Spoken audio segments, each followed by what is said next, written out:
3 ways to create great networking experiences. Treat every person and every conversation as though they're important. Have it be the most important thing you're doing in that moment in time. Often when we're speaking, having a conversation, listening, we're doing it with half of ourselves present because we're focused on wanting to make our point of view, wanting to share our story. So we don't necessarily apply our full presence or our full listening when we're engaged in conversation. People know when you're doing that. They sense when you're not listening to them. So it's important to be fully present and to treat that person or that conversation as though it's important. That's one way you stand out in someone's mind. And when I talk about treating each person as though they're important, I mean every person. From the janitor, the receptionist, the executive assistant, right up to the CEO, the executive managers, the board. Because the thing to remember is that often the people that you want to dismiss, the janitors or the receptionists, that you want to dismiss because you don't think that they can help you or you don't think that they're important, they are the ones with the keys to the kingdom. They are the ones that have the ear of the CEOs, the ear of the bosses. Often they're the ones that have that quirky, friendly little relationship that we don't have. And if you don't know how to treat these people well, chances of you getting anywhere near the big guns are very slim.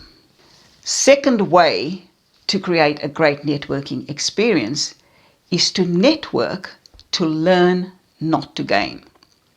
Come at a networking experience, if you're meeting someone new, approach that person from the space of wanting to learn, wanting to gain some experience, pick their brains for knowledge, make them feel important, approach them from that learning space.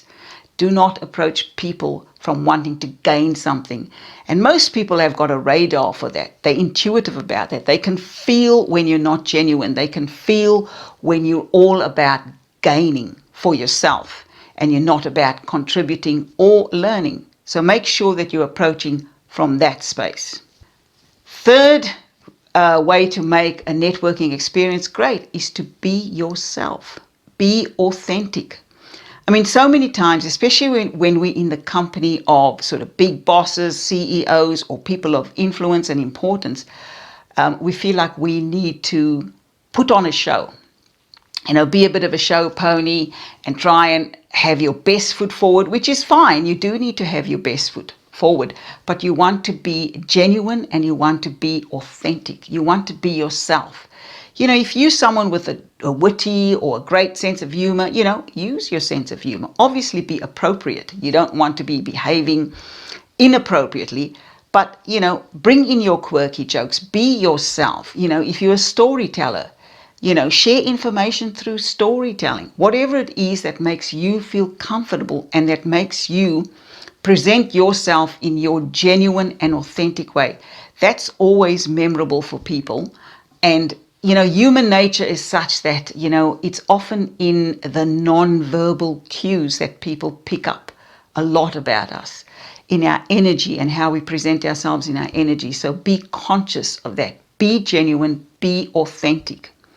So 3 wonderful ways to have a great networking experience is treat everyone as though they're important, every conversation as though they're important.